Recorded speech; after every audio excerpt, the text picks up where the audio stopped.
May we learn together in hope and joy. Please be seated.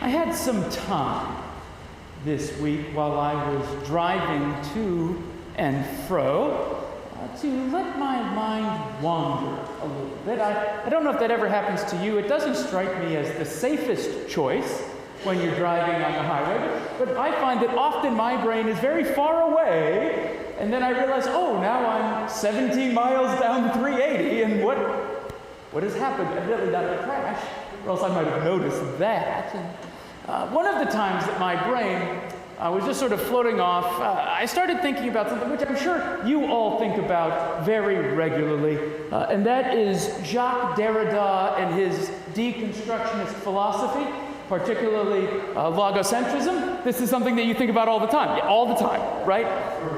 Yeah, you gotta turn your mind off at night so you're not reflecting on it more. That probably says more about me than anything else, but I was thinking about that, and I was thinking about an argument that he made about giving gifts. According to Derrida and others, it is impossible for you to truly give a gift. And the reason, he says, is simple, or simple enough, and that is that when we give someone a gift, the person who receives that gift almost inevitably feels at least partially indebted to the person who gave them the gift. Make sense? You following? This is all really not super important to the rest of the sermon, but it's fun for me. So this is the journey that we're all going to go on today. You follow me, right? So if I give them the gift, they feel indebted, and I know as the gift giver that they are going to feel indebted. And so, Derrida says, it is impossible to give a completely free gift because there will always be some level of indebtedness that comes back. Now, you can agree with that, you can disagree with that, but I find that to be a fascinating way of thinking. And it really lines up with the attitude of the people that we find in our first reading from the Hebrew Bible. These people have been righteous and devout. They have come, they have worshipped as God has said to worship. They have offered gifts to God as God has said they ought to offer gifts. They have proclaimed fast days and observed them. They put on sackcloth and ashes. These were the people that you would look at and say, man, they are the religious ones. They must be the ones who really have a connection with God. They must be the ones who are the closest to God of anyone I can imagine. Their lives, if we look at it from our perspective, far more, I suggest, dedicated to the outward actions of their faith than most, if not all of us, myself included, who are here. But these people who are so pious, so righteous, so willing to fulfill the commandments of God have a problem. And that problem is simple. God, we've been praying. We have been calling out to you, and what you're not doing is what we want. You don't seem to be answering us. We've given you all of these gifts, God.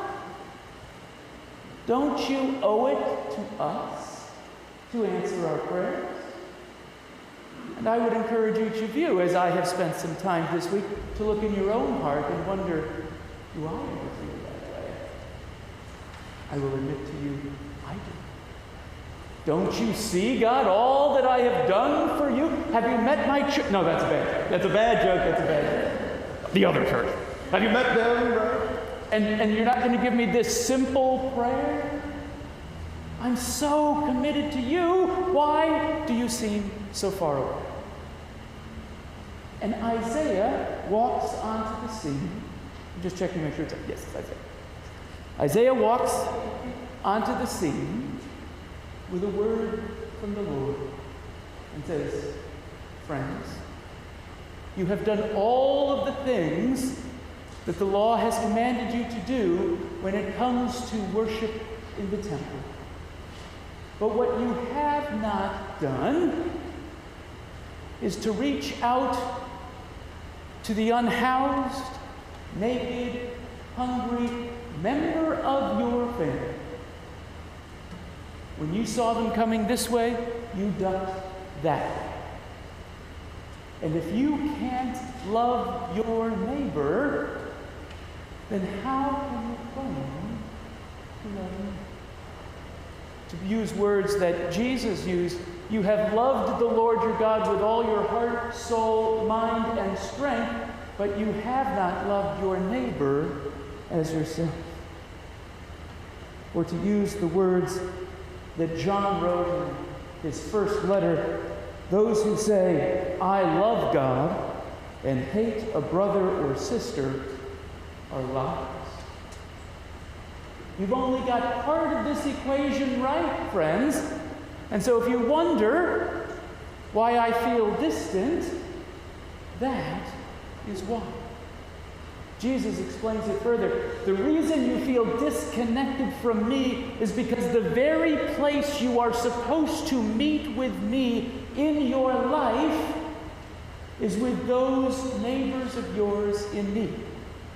And so if you turn your head away from those who are in need, you are turning your head away from me. You feel disconnected for that very reason. You have, Isaiah says, served your own interests and oppressed your workers. Now, there are times that we have to serve our own interests. Would you agree with that? You don't have to raise your hand. I'm going to say, I think there are times you have to serve your own interests. And I don't think what God is saying is that you should never do things that benefit you. I don't think you could live your life that way. We certainly couldn't go about business that way. And so we're going to give some room for serving your own interests. But what really galls the prophet, and perhaps God as well, is that you serve your own interests on fast days. When you ought to be focused on me, you are taking advantage of others. You are taking advantage of what I have offered you in order to benefit your own self. And on those days when you ought most to be focused on the people who need your assistance, that is when you take the greatest advantage of them. And God, Isaiah suggests, is none too happy with them. They oppressed their workers. Did they know that they were oppressing their workers? I don't know.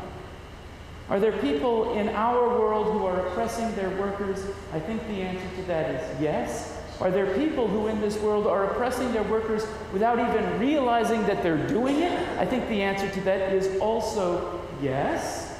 Have you seen, and we'll just pause this so that we can poke everybody. Do we contribute to the businesses and the economy that leads to people who oppress workers without even knowing it? And the answer to that is yes. Have any of you ever seen the show Undercover Boss? Undercover Boss? Undercover Boss?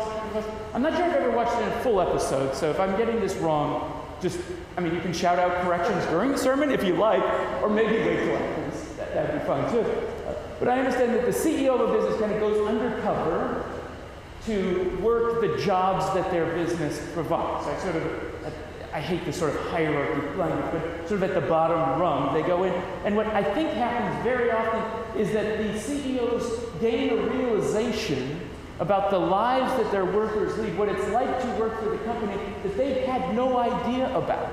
They had no idea this was happening. They had no idea they had to do this. And so when we hear oppress our workers, one of the things that we can do is to say, well, I haven't scourged my secretary lately, so I must be good. Maybe. Let, Isaiah says, the oppressed go free. Share your bread. How often do we do that? We'll have an opportunity, though, Tuesday, to do that there. And the other thing that God has a bit of a problem with, that's probably not the best language, is this language of quarreling that these people are engaged in. And not just quarreling, but quarreling over religion. That thing that ought to bring us together is that thing that is pulling people apart.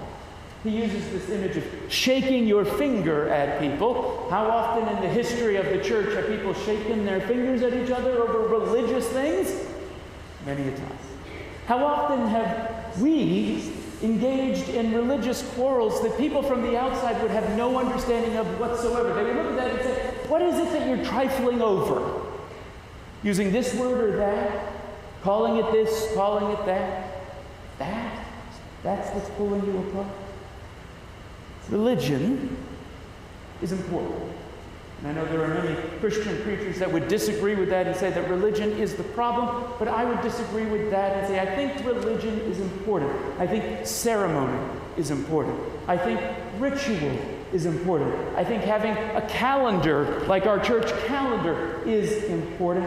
I think having practices of service and care, I think that is important. But I think the most important thing that religion does is it brings us together so that we might see in each other and surface in our love for one another the very divine that we hope to worship.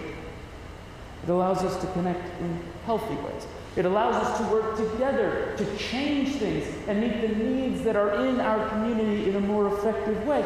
And if we allow that to be the point of which our anxiety grows the greatest or our irritation grows the hottest, then we are going to miss out on all of those positive things.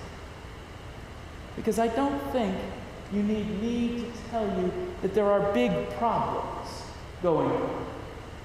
However you define those problems, just about everybody agrees there's big ones.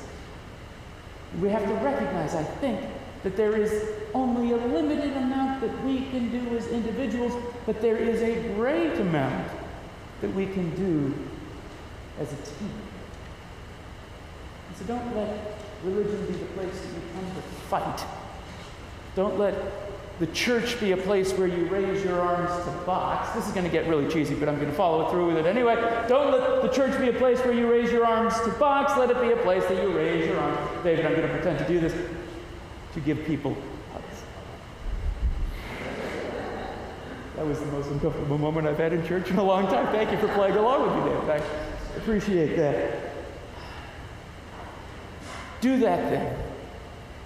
As Jesus says in our gospel reading, let your light so shine that people will glorify you for just how pious you are.